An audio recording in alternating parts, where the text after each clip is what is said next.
So I read, one day your mom put you down from her arms and neither of you knew that it was your last time.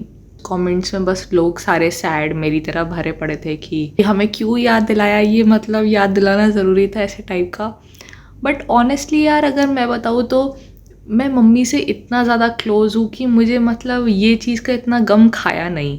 पता है जैसे अब मैं घर जाती हूँ, मैं दोपहर में मम्मी को ऐसे एकदम चिपट के सो जाती हूँ. So like we have a lot of like physical love still, जिसमें हम एक दूसरे को पकड़ के ऐसे एकदम मम्मा को पुच्चा कर देते हैं और एकदम पकड़ के सो जाते हैं. But what about fathers? Nobody mention that, specially girls. थोड़ा बहुत वो जो फिजिकल अफेक्शन है वो ख़त्म हो जाता है बहुत जल्दी. हम लोग बड़े हो जाते हैं, हम लोग के बॉडी इवॉल्व हो जाती है and we don't even hug our fathers.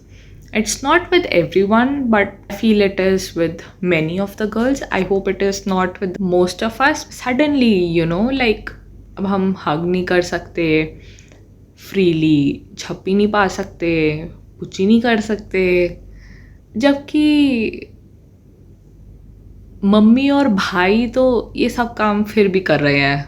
When I was very small, मैं ना अपने दादी के कमरे में सोती थी, दादी और दादाजी के बीच में सोती थी. एंड मेरे दादाजी को तब तक आई थिंक थोड़ा सा पैरालिसिस का अटैक पड़ गया था, तो वो कुछ ज़्यादा बोल नहीं पाते थे.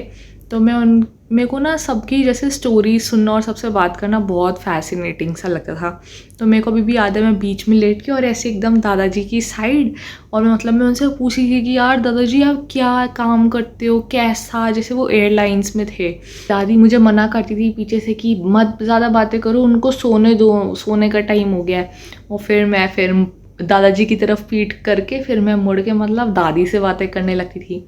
बट जब भी मतलब मैं वहाँ पे ऐसे ही सो जाती थी ना, मैं उठती थी अपने कमरे में जहाँ पे मेरे माता पिता सो रहे, तो आई वॉज लाइक कि ऐसा कैसे होता है, मैं यहाँ पे सो जाती हूँ और उठती कहीं और हूँ, ये मेरे साथ क्या हो रहा है.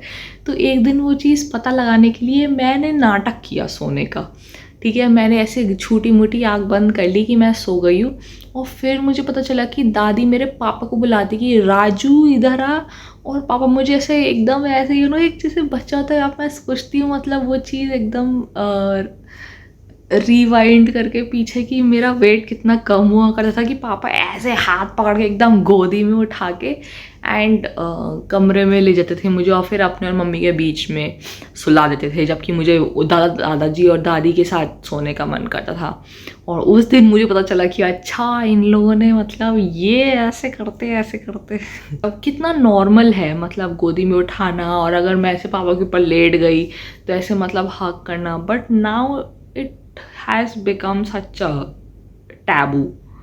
I don't know why. I really don't know. तो मुझे लास्ट टाइम याद नहीं होगा पापा ने मुझे कब गोदी में उठाया, लेकिन मुझे लास्ट टाइम अपना जब मेरे को एज अ मेमोरी है वो मुझे याद है. I can still feel it. मुझे उस समय की ज़मीन याद है, उस समय की जैसे हवा याद है. Does it make sense?